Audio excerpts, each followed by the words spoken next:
Hello everyone. तो एक बार फिर हम लोग कंटिन्यू करते हैं वॉइस को। कल हम लोग पढ़े वॉइस का इंट्रोडक्शन, वॉइस का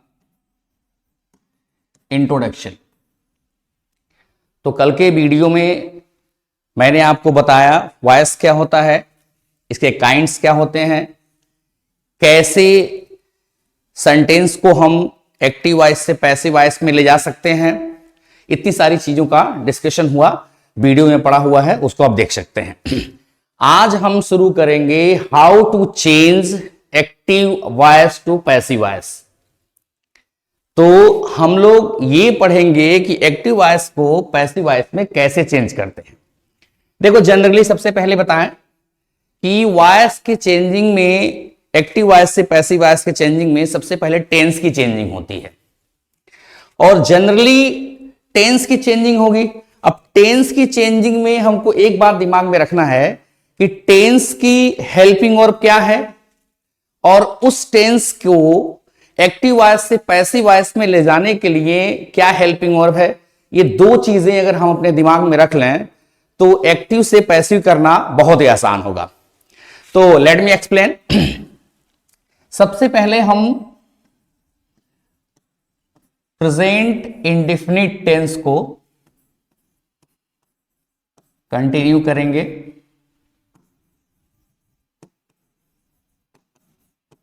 present indefinite tense,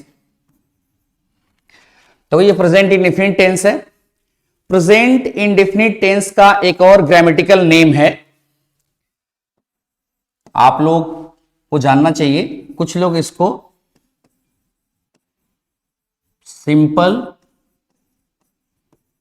present tense, simple present tense बोलते हैं। तो आप चाहे इसको प्रेजेंट इंडेफिनिट टेंस बोलिए और चाहे आप सिंपल प्रेजेंट टेंस बोलिए। सबसे पहले हम लोग प्रेजेंट इंडेफिनिट टेंस और सिंपल प्रेजेंट टेंस के सेंटेंसेस को एक्टिव से पैसिव में करना सीखेंगे। अब देखो, एक्टिव से पैसिव में एक चीज मैंने आपको बताई थी कि एक्टिव वॉइस में जो होता है, सब्जेक्ट जो होता है वो मेन होता है, और पैसिव वॉइस में ऑब्जेक्ट मेन होता है। एक जनरल जो वर्डिक्ट है उसके हिसाब से, मतलब एक्टिव से पैसिव में ले जाने के लिए सब्जेक्ट और ऑब्जेक्ट की चेंजिंग मैंडेटरी है, इसके बिना पॉसिबल नहीं है। तो सबसे पहले हमको एक जानना होगा कि कुछ ऐसे हमारे प्रोनाउन हैं जिनका नॉमिनेटिव केस और ऑब्जेक्टिव केस, मतलब सब्जेक्टिव केस में वो क्या रहेगा और ऑब्जेक्टिव केस में क्या बनेगा, ये जानना सबसे पहले जरूरी है। जैसे आप मान लो हम आई है, ये आई क्या है आपका, आई आपका नॉमिनेटिव केस है। अब इसको अगर हम ऑब्जेक्टिव केस में बदलेंगे तो ये क्या बनेगा, मी बनेगा। ये हमको मालूम होना चाहिए, अदरवाइज हम चेंज करने चले गए और हमने कहा कि मी का नॉमिनेटिव केस, तो आइडिया ही नहीं रहा कि मी का नॉमिनेटिव केस क्या होगा। अब अगर ऐसे हम क्या करें, वी है, अब वी का अगर हम ऑब्जेक्टिव केस देखें तो क्या होगा, अस होगा। अब ऐसे ही यू है, यू एक ऐसा प्रोनाउन है, एक ऐसा पर्सनल प्रोनाउन है कि इसका नॉमिनेटिव केस और ऑब्जेक्टिव केस दोनों आपका यू ही होगा। नेक्स्ट आपका ही हो गया, तो ही का ऑब्जेक्टिव केस क्या होगा, हिम होगा। अब सी है, तो सी का ऑब्जेक्टिव केस क्या होगा आपका, हर होगा। वैसे अगर हम कहें दे है और दे का ऑब्जेक्टिव केस देखें तो क्या होगा, देम होगा। अगर हम इट का देखें, इट को भी चेंज कर सकते हैं, तो इट का भी ऑब्जेक्टिव केस क्या होगा, इट ही होगा। ये मुझे यही मेंशन कर देना चाहिए, ही सी इट, और तब मुझे दे मेंशन करना चाहिए, लेकिन यहां लास्ट में हो गया है। अब देखो, अगर कोई नेम है, नेम, तो नेम का ऑब्जेक्टिव और नॉमिनेटिव दोनों क्या होता है, सेम होता है, उसमें कोई चेंजिंग नहीं होती है। जैसे अगर हमारे पास एक है, ये राम एक नेम है। अब ये राम जो है ये आपका नॉमिनेटिव केस भी हो सकता है और ये आपका ऑब्जेक्टिव केस भी हो सकता है, इसमें कोई चेंज नहीं आने वाला है। लेकिन आई आपका नॉमिनेटिव केस है, मी ऑब्जेक्टिव केस है, वी आपका नॉमिनेटिव केस है, अस आपका ऑब्जेक्टिव केस है, ऐसे ही यू, ही, सी, इट, दे, बाकी सारी चीजें हैं। तो एक चीज तो आप पहले क्लियर कर लें कि हम अगर जब नॉमिनेटिव केस को ऑब्जेक्टिव केस में बदलेंगे और अगर वो पर्सनल प्रोनाउंस रहे तो इन सब चीजों का नॉलेज होना बहुत जरूरी है, अदरवाइज हमको प्रॉब्लम हो सकती है। चलिए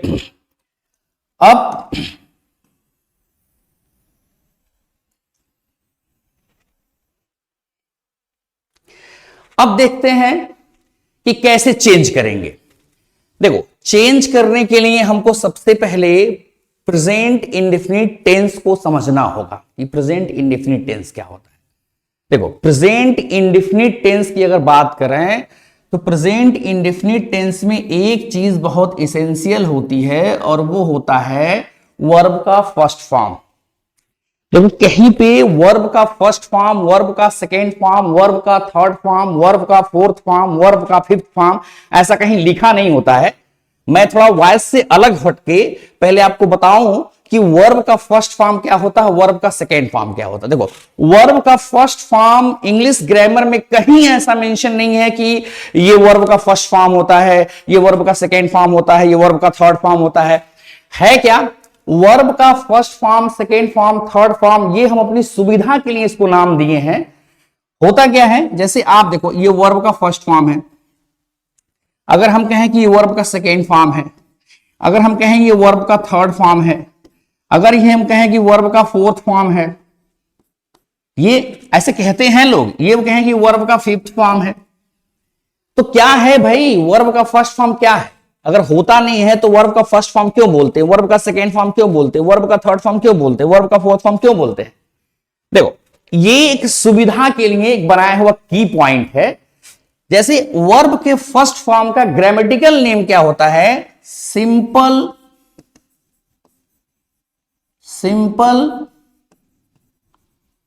present form of the verb. देखो, simple present form of the verb एक ग्रामेटिकल नेम है और इसी को हम लोग अपनी सुविधा के हिसाब से क्या कहते हैं? वर्ब का फर्स्ट फॉर्म। इसका मतलब अगर कहीं पर भी वर्ब का फर्स्ट फॉर्म है तो हम वहां कह सकते हैं कि वहां सिंपल प्रेजेंट टेंस है, किसी न किसी रूप में वहां पे अवेलेबल है। दूसरा, वर्ब का सेकेंड फॉर्म की बात अगर हम करें तो वर्ब के सेकेंड फॉर्म का ग्रामेटिकल नेम होता है आपका simple past form of the verb. ये आपको जानना चाहिए, ये बहुत जरूरी चीज है। थर्ड फॉर्म किसे कहते हैं भाई? थर्ड फॉर्म, वर्ब का थर्ड फॉर्म क्या होता है? सो वर्ब के थर्ड फॉर्म को आपने कभी डिक्शनरी देखा होगा, वहां पे लिखा था पीपी वर्ड आपने अक्सर देखा होगा। मतलब ये होता है पास्ट पार्टिसिपल।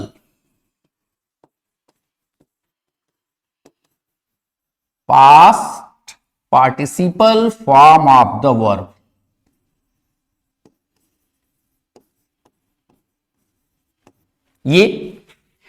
अब ये वर्ब का फोर्थ फॉर्म, जिसको आप वर्ब का आईएनजी फॉर्म भी बोलते हैं, वर्ब के आईएनजी फॉर्म को अक्सर लोग बोलते हैं कि ये वर्ब का फोर्थ फॉर्म है, लेकिन कहीं भी इंग्लिश ग्रामर में मेंशन नहीं है कि वर्ब का फोर्थ फॉर्म वर्ब का आईएनजी फॉर्म होता है। वर्ब का फोर्थ फॉर्म जो होता है उसको बोलते हैं present participle form of the verb. Present participle form of the verb. अब देखो, जब मैं आपको टेंस पढ़ाऊंगा तो टेंस में सारी चीजें डिटेल में बताऊंगा कि कैसे हम वर्ब के आईएनजी फॉर्म को present participle form of the verb बोलते हैं। अब एक आता है वर्ब का फिफ्थ फॉर्म। ये वर्ब का फिफ्थ फॉर्म जिसको बोलते हैं, देखो वर्ब का फिफ्थ फॉर्म तो कुछ भी नहीं होता है, लेकिन हम क्या करते हैं, जो सिंपल प्रेजेंट टेंस में वर्ब में यस और ईएस ऐड होता है उसको जनरली हम क्या बोलते हैं, लोग बोलते हैं कि अगर यस और ईएस जुट के आ गया वर्ब में तो वर्ब का फिफ्थ फॉर्म है। लेकिन ऐसा कहीं मेंशन नहीं है कि वर्ब का फिफ्थ फॉर्म भी होता है। मैं तो सुना नहीं अपने टाइम में, मैंने कहीं पढ़ा, बहुत सारी किताबें मैंने पढ़ा, लेकिन कहीं ऐसा मेंशन नहीं है कि वर्ब का फिफ्थ फॉर्म भी होता है। अब देखो, वर्ब का जो फर्स्ट फॉर्म जिस होता है उसको बोलते हैं simple present form of the verb. Next होता है simple past form of the verb. Next होता है past participle form of the verb. Next होता है present participle form of the verb. And with the help of all these four verbs we can do all the things related to verb in English grammar. तो एक चीज तो आप सबसे पहले आप जान लो कि वर्ब के फर्स्ट फॉर्म को ग्रामेटिकल वे में क्या बोलते हैं, इसका ग्रामेटिकल नेम क्या होता है, सेकेंड फॉर्म क्या होता है, थर्ड फॉर्म क्या होता है, फोर्थ फॉर्म क्या होता है, और ये फिफ्थ जो तथाकथित फिफ्थ फॉर्म है, ऐसा कहीं होता नहीं है। अब देखते हैं आगे।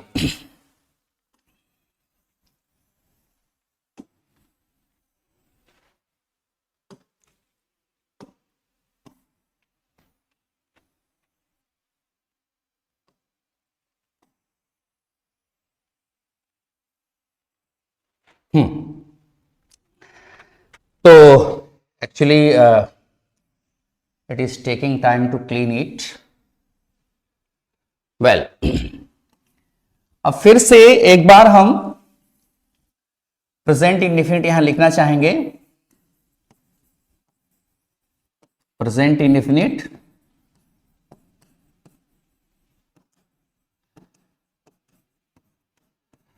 मैंने आपको एक चीज बता दिया कि प्रेजेंट इंडेफिनिट का ही नाम होता है सिंपल प्रेजेंट टेंस। ये इसका अगला नेम है, मतलब हम इसको सिंपल प्रेजेंट टेंस भी कह सकते हैं।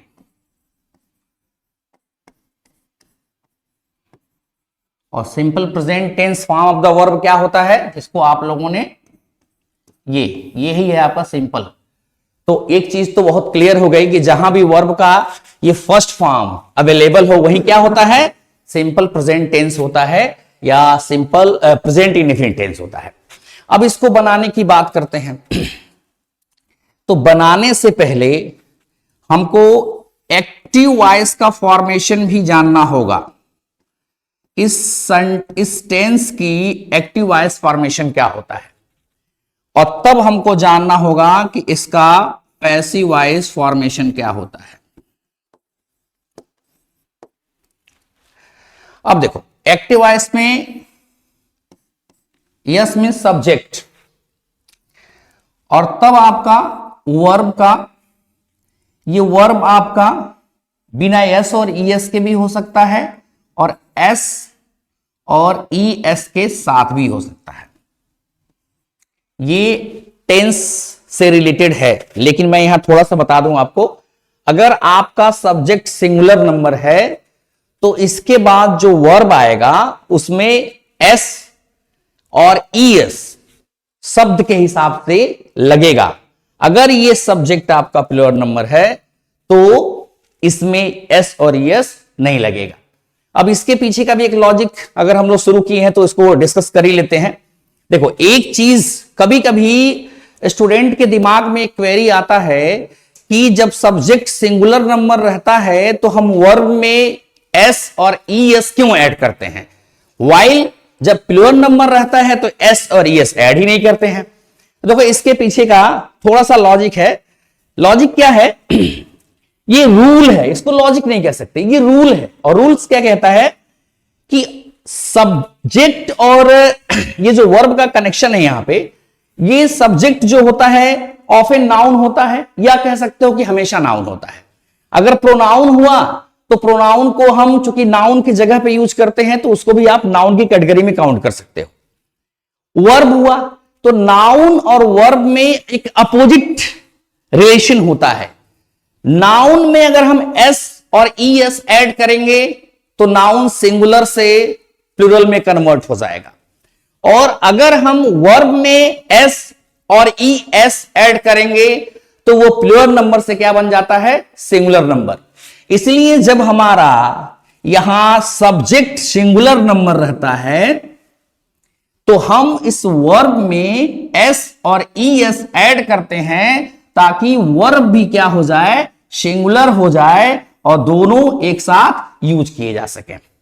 ये टेंस से रिलेटेड है, जब मैं टेंस पढ़ाऊंगा तो आपको इसके बारे में बताऊंगा। तो अभी तो फॉर्मेशन की बात हो रही है, तो सब्जेक्ट हो गया, ये वर्ब, वर्ब में यस और यस ऐड होके भी आ सकता है, और ऑब्जेक्ट। देखो भाई, ऑब्जेक्ट नहीं रहेगा तो आप एक्टिव वॉइस को पैसिव वॉइस में चेंज ही नहीं कर पाओगे आप। तो ये हो गया आपका एक्टिव वॉइस का फॉर्मेशन। अब पैसिव वॉइस का फॉर्मेशन देखो क्या होगा। सबसे पहले ऑब्जेक्ट को हम शुरू में लाएंगे, ऑब्जेक्ट रहता है यहां पे। ऑब्जेक्ट का ऑब्जेक्टिव फॉर्म नहीं रहता है, एनसी। एनसी मतलब नॉमिनेटिव केस। हम ऑब्जेक्ट को लिखे रहेंगे लेकिन ऑब्जेक्ट हमेशा यहां नॉमिनेटिव केस में रहता है। अब क्या करना है हमको, हम बी लिखेंगे, बी वर्ब का फर्स्ट फॉर्म। बी वर्ब का फर्स्ट फॉर्म हमको यहां पे चाहिए, और फिर हमको यहां पे वर्ब का थर्ड फॉर्म चाहिए, और फिर हमको यहां पे बाई चाहिए, और फिर ये सब्जेक्ट, सब्जेक्ट का कौन सा केस, ऑब्जेक्टिव केस, जिसको हम एजेंट या डूअर के नाम से भी बोलते हैं। देखो, जिसको हम डूअर बोलते हैं उसको हम एजेंट भी बोल सकते हैं, और पैसिव वॉइस में जो सब्जेक्ट का ऑब्जेक्टिव केस होता है वही एजेंट होता है या डूअर होता है। तो एक जनरल फॉर्मेशन है कि प्रेजेंट इंडेफिनिट टेंस का जो एक्टिव वॉइस होता है, उस एक्टिव वॉइस का फॉर्मेशन है सब्जेक्ट, वर्ब, वर्ब में बिना एस और ईएस के और एस ईएस के दोनों कंडीशन है, ऑब्जेक्ट। पैसिव वॉइस का फॉर्मेशन है ऑब्जेक्ट पहले लिखना है, लेकिन ऑब्जेक्ट का नॉमिनेटिव केस लिखना है, एनसी नॉमिनेटिव केस। फिर बी वर्ब का हमको फर्स्ट फॉर्म लिखना है, वर्ब का थर्ड फॉर्म लिखना है, बाई लगाना है, बाई के बाद सब्जेक्ट को लिखना है, लेकिन सब्जेक्ट का ऑब्जेक्टिव केस लिखना है। इस सब्जेक्ट के ऑब्जेक्टिव केस को पैसिव वॉइस में एजेंट बोलते हैं और डूअर भी बोलते हैं। आप चाहे उसको एजेंट बोलो चाहे डूअर बोलो, कोई प्रॉब्लम नहीं है। अब देखते हैं कि देखो, अब क्या है कि एक टेंस में 4 सेंटेंसेस होते हैं भाई। One tense has 4 sentences, and for all the 4 sentences different kinds of formations are there. Verb तो सेम रहेगा, verb is not going to change, but 4 sentences हैं, 4 सेंटेंसेज हैं, तो सबके फॉर्मेशन अलग अलग होंगे, तो वॉइस का ही फॉर्मेशन अलग अलग जाएगा। तो उसको थोड़ा सा देख लेते हैं।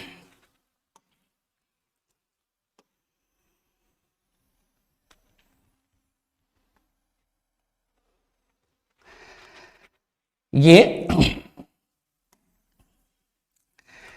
तो एक टेंस में 4 सेंटेंसेस, मैंने कहा one tense has 4 sentences. The first one is known as affirmative sentence. पहला जो हुआ वो अफर्मेटिव सेंटेंस होगा।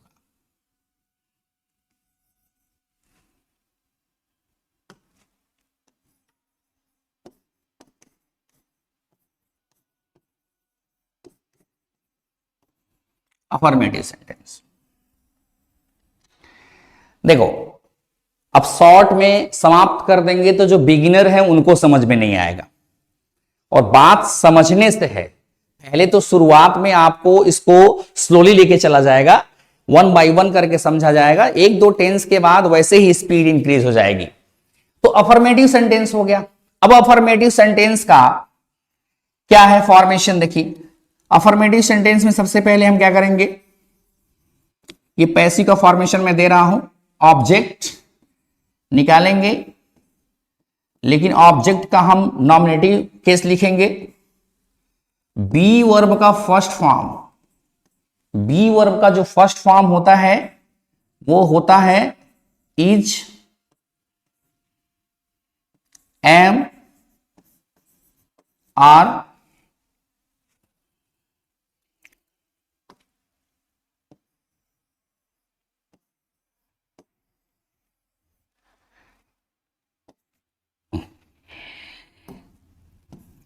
इज,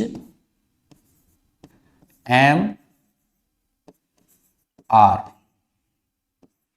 ये बी का फर्स्ट फॉर्म है। इन तीनों में से एक बार में कोई एक ही लगेगा। अब मैंने आपको पहले ही बताया था कि पैसिव वॉइस में वर्ब का थर्ड फॉर्म इसेंशियल है और उस वर्ब के थर्ड फॉर्म को ये बी ही सपोर्ट करेगा, तब यहां पे हो जाएगा वर्ब का थर्ड फॉर्म। जो वर्ब वहां दिया होगा उसको हम थर्ड फॉर्म में चेंज करेंगे। अब उसके बाद से यहां पे बाई लगा, बाई के बाद उसमें जो भी सब्जेक्ट होगा उसको लिखेंगे यहां पे, लेकिन कौन सा केस लिखेंगे सब्जेक्ट का? ऑब्जेक्टिव केस लिखेंगे। इसी ऑब्जेक्टिव केस को एजेंट के नाम से जानते हैं या डूअर के नाम से जानते हैं। तो ये हो गया आपका एक फार्मूला जिस पे आप रख करके सेंटेंस बना सकते हैं। अब अगर हमने एक छोटा सेंटेंस में दे रहा हूं, सी बीट्स मी, एक छोटा सा सेंटेंस है, सी बीट्स मी, ये एक्टिव वॉइस में है, इसको हमको पैसिव वॉइस में चेंज करना है और ये प्रेजेंट इंडेफिनिट का है। तो सबसे पहले हमें ऑब्जेक्ट को सब्जेक्ट के प्लेस पे लाना है। सी बीट्स मी में ऑब्जेक्ट आपका क्या है? मी है। मी को जब हम यहां लेके आएंगे, मी यहां ऑब्जेक्ट है, जब ये सब्जेक्ट के प्लेस पे आएगा तो नॉमिनेटिव केस हो जाएगा। तो मी का नॉमिनेटिव केस हो जाएगा आई। अब आई के साथ इज एम आर में से क्या लगेगा? एम लग गया। अब देखेंगे यहां बीट आपका वर्ब है, इस वर्ब का थर्ड फॉर्म लगाना है हमको। सो हो गया आपका beaten, I am beaten, by लगाया। सी हमारा सब्जेक्ट है, सब्जेक्ट आएगा ऑब्जेक्टिव केस में लिखा जाएगा, तो सी का ऑब्जेक्टिव केस हर। तो सी बिट्स मी का पैसिव वॉइस बन गया I am beaten by her. एक एग्जांपल और आप देख लीजिए,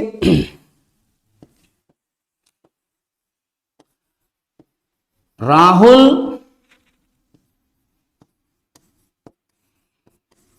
rights a letter in the library. देखो मैंने नोमिंगली इन द लाइब्रेरी इसमें ऐड किया है, इसके पीछे भी एक रीजन है आपको बताने का। सेंटेंस शुरू होता है राहुल राइट्स अ लेटर, ये राहुल आपका हुआ सब्जेक्ट और अ लेटर हो गया आपका ऑब्जेक्ट।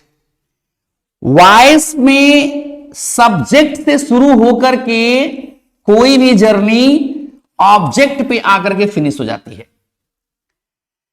उसके बाद इन द लाइब्रेरी, तो हमने एक छोटा भी लिखा है, इन द लाइब्रेरी एक फ्रेजल है, छोटा है। अगर उसके बाद हम पूरी 2 लाइन भी लिख दें तो उससे कोई फर्क नहीं पड़ने वाला है।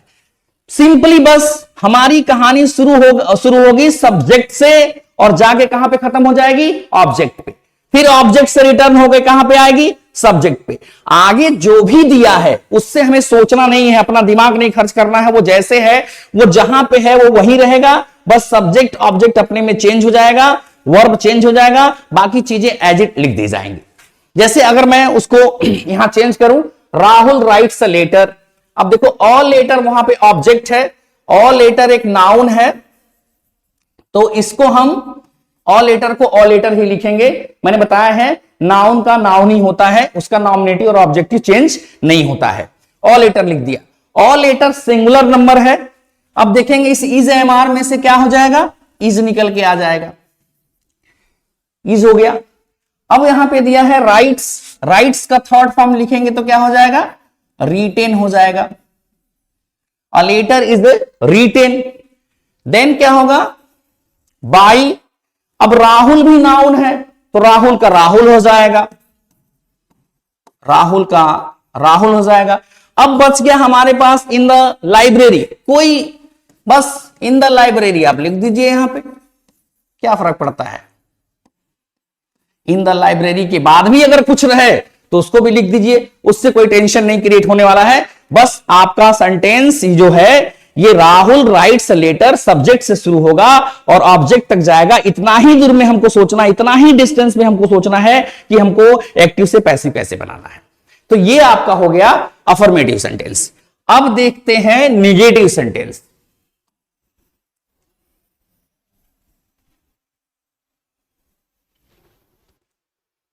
निगेटिव सेंटेंस की बात करें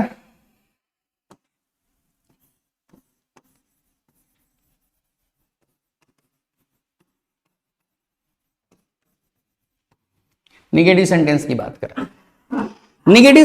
बात करें तो प्रेजेंट इंडेफिनिट के निगेटिव सेंटेंस में अब एक नया वर्ड ऐड हो जाता है।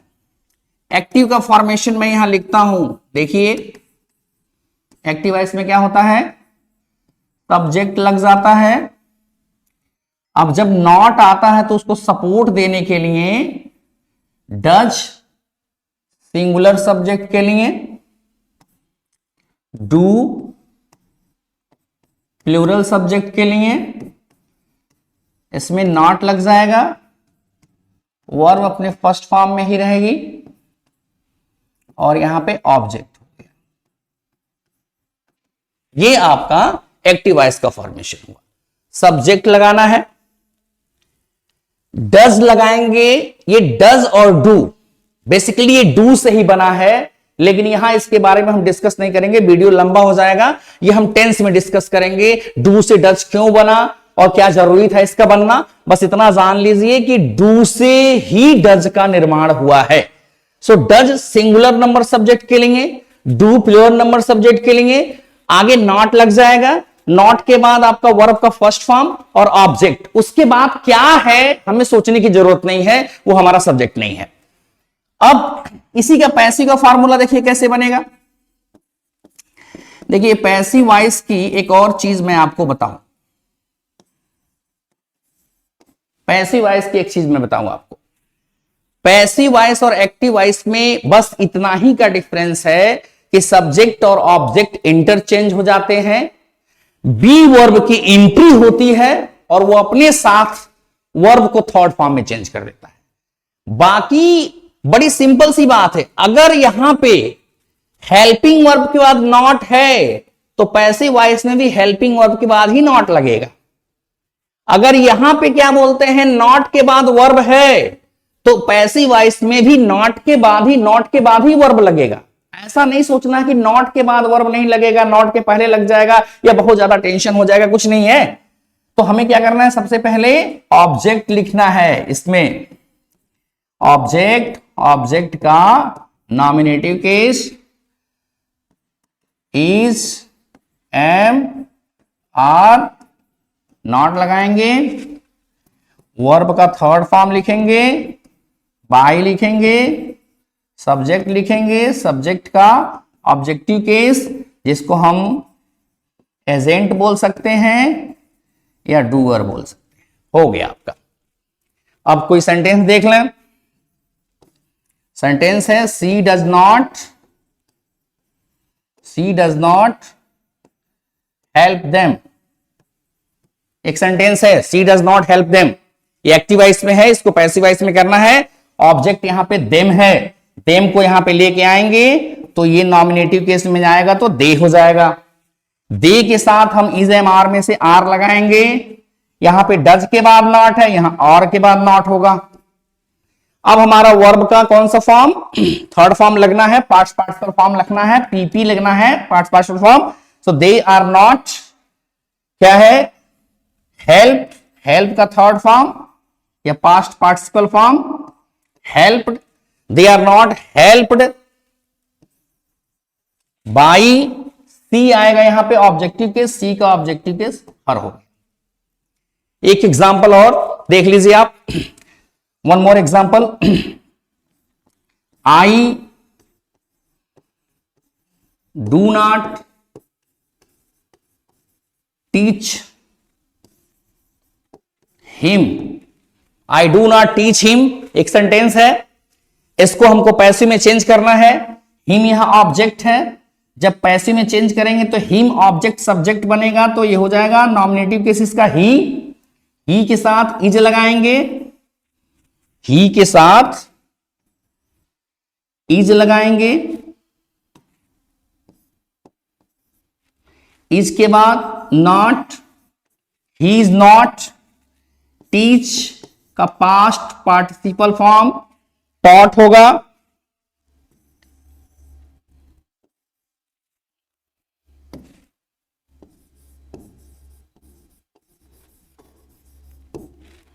he is not taught by, और आई का ऑब्जेक्टिव केस मी हो जाएगा।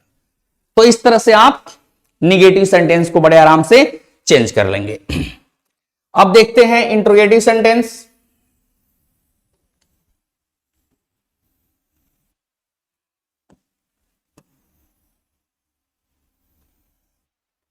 इंट्रोगेटिव सेंटेंस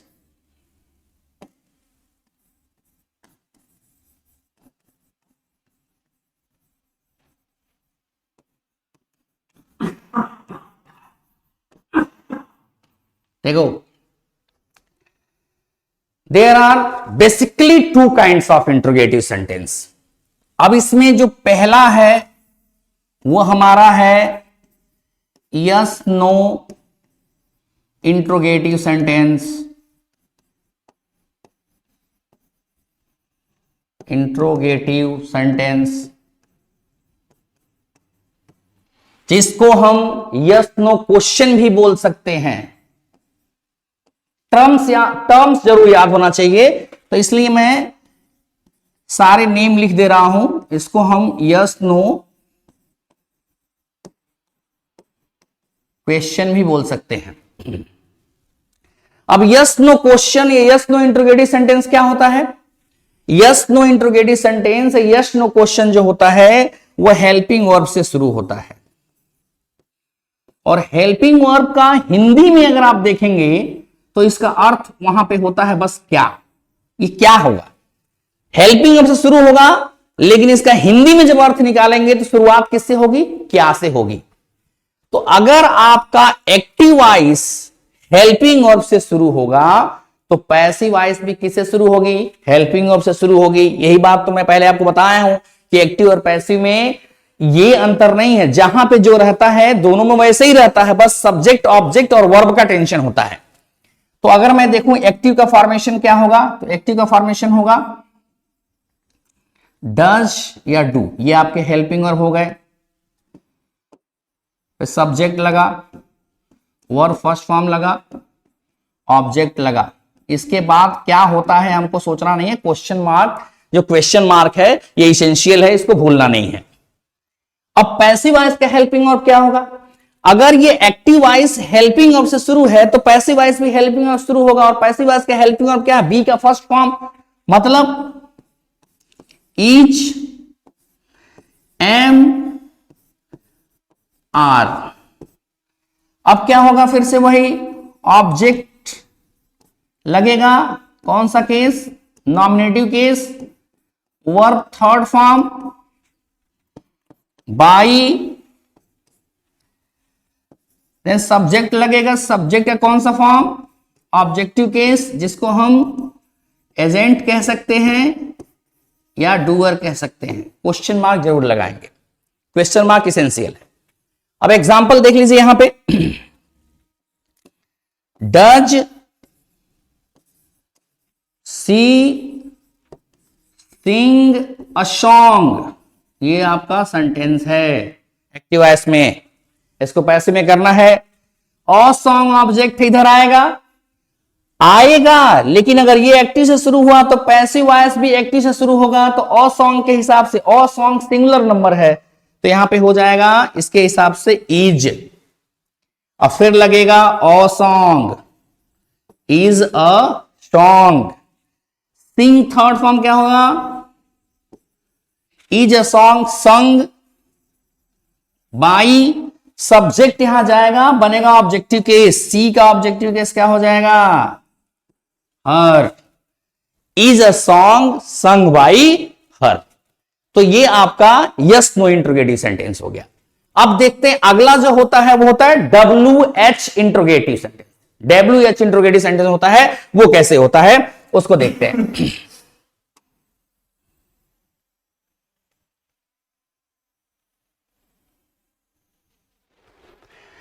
अब ये WH इंट्रोगेटिव सेंटेंस,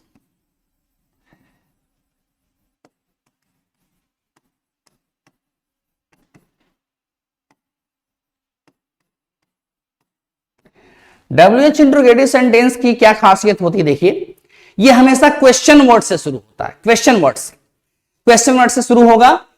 अब इसको डीप स्टडी के लिए हमको सेंटेंस पढ़ना होगा। अगर यहां पे हम उसकी स्टडी करेंगे तो अभी तो वैसे ही वीडियो लॉन्ग हो रहा है और भी लॉन्ग हो जाएगा। तो हमें क्या करना है, यहां पे WH इंट्रोगेटिव सेंटेंस के बारे में एक चीज बताना है कि क्वेश्चन वर्ड से शुरू होगा।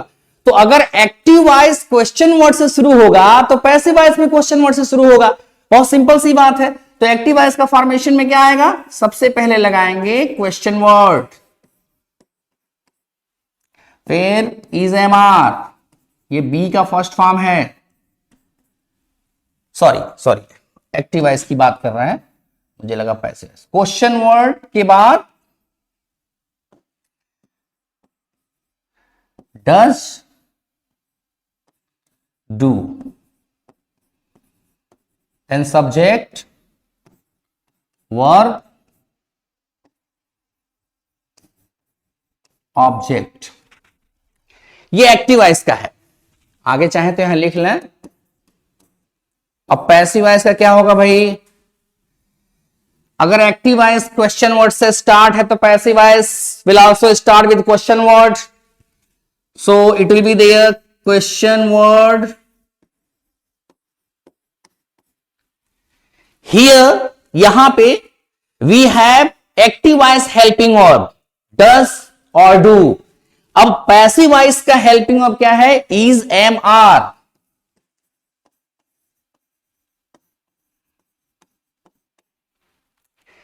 नाउ यहां सब्जेक्ट है, सो हमको यहां पे ऑब्जेक्ट को लाके लिखना है, ऑब्जेक्ट लिखना है।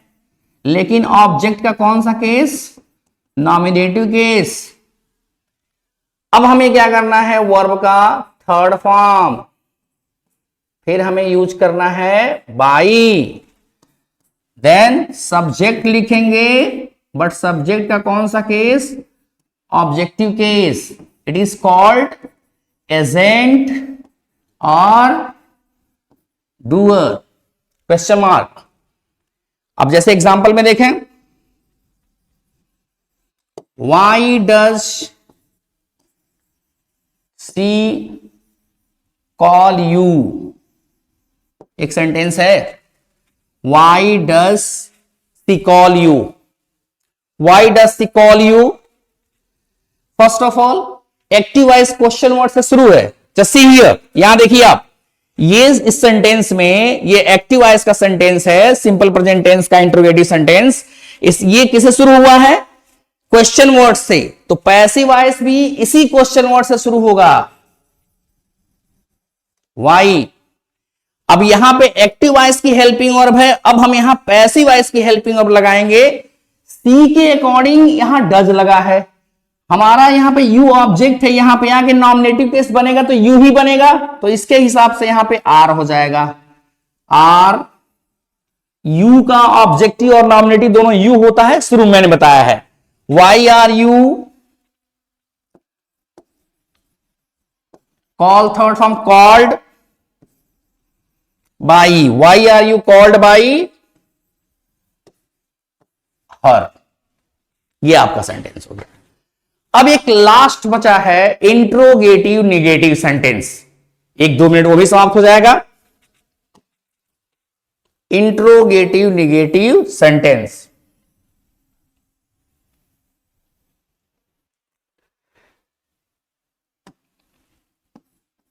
इंट्रोगेटिव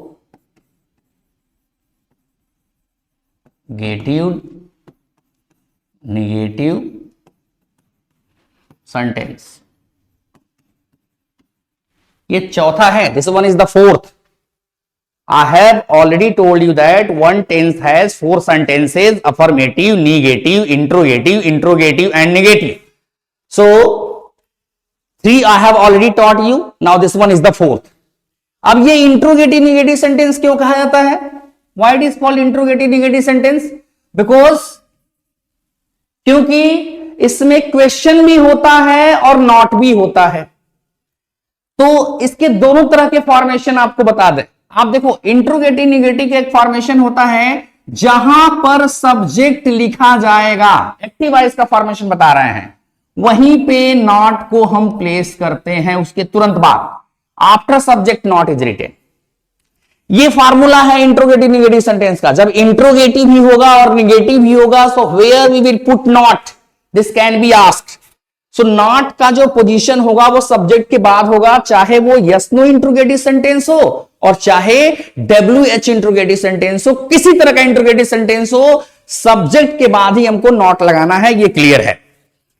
तो अब अगर इसके हिसाब से देखें तो यस नो इंट्रोगेटिव का अलग से फार्मूला होगा और WH का अलग से फार्मूला होगा, बट कुछ अलग नहीं होगा, सब इंट्रोगेटिव जैसा होगा, बस नॉट को उसमें प्लेस करना है और उसका प्लेस बस हमको मालूम होना चाहिए, और वो क्या है, जहां सब्जेक्ट उसके तुरंत बाद नॉट। अब अगर सब्जेक्ट के तुरंत बाद हम नॉट लगाते हैं एक्टिव वॉइस में, तो पैसिव वॉइस में भी जो ऑब्जेक्ट का नॉमिनेटिव केस होगा उसके तुरंत बाद नॉट को हम लगा देंगे, बाकी कुछ नहीं करना है, सब इंट्रोगेटिव जैसा रहेगा। जैसे आप देखिए यहां पे मैं दो एग्जांपल आपको दे रहा हूं। Does she not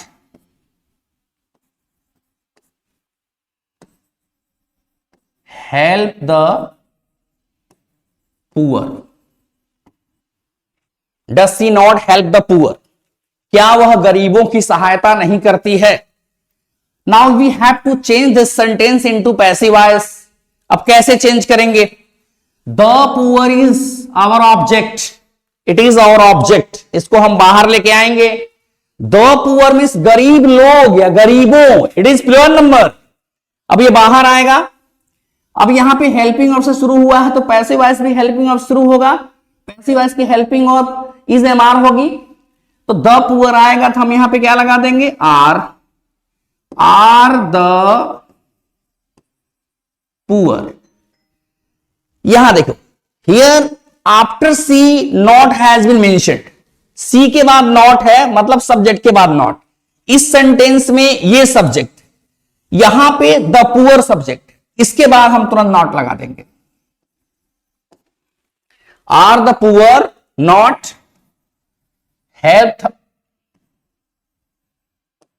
helped by she objective case her, are the poor not help by her, it's done. Now next एक आपका WS देख लो। वाई डू यू नॉट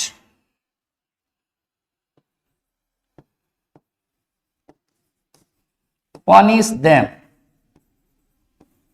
एक सेंटेंस है, why do you not punish them, तुम उनको दंडित क्यों नहीं करते हो, या आप उनको दंडित क्यों नहीं करते हैं। तो इसमें देखेंगे ये एक्टिव वॉइस है, अब पैसिव वॉइस में चेंज करना है, क्वेश्चन वर्ड है एक्टिव वॉइस में, तो पैसिव वॉइस में भी क्वेश्चन वर्ड होगा, तो वाई को वाई लिख दिया, वाई को लिख दिया वाई। अब यहां पे एक्टिव वॉइस का हेल्पिंग वर्ब, तो यहां पैसिव का हेल्पिंग वर्ब रहेगा, देम आएगा, देम दे बनेगा, दे के हिसाब से यहां पे आर हो जाएगा, वाई आर दे। ये यू सब्जेक्ट है, सब्जेक्ट के बाद यहां पे नॉट लगा है, अब यहां हम दे के बाद नॉट लगा देंगे, so why are they not, verb देखिए नॉट के बाद यहां पे वर्ब है तो यहां भी नॉट के बाद वर्ब होगा, पनिश्ड बाई, यू का ऑब्जेक्टिव केस भी क्या होगा, यू होगा। Now it's over. तो ये हम लोग देखे कि प्रेजेंट इंडेफिनिट टेंस, जिसको हम सिंपल प्रेजेंट टेंस कहते हैं, इसका एक्टिव से पैसिव कैसे बनाते हैं। अभी इसमें कुछ स्पेशल रूल्स भी होते हैं जिसको बताने के लिए हमको एक और क्लास लेना होगा, तो उसको हम लोग कल देखेंगे।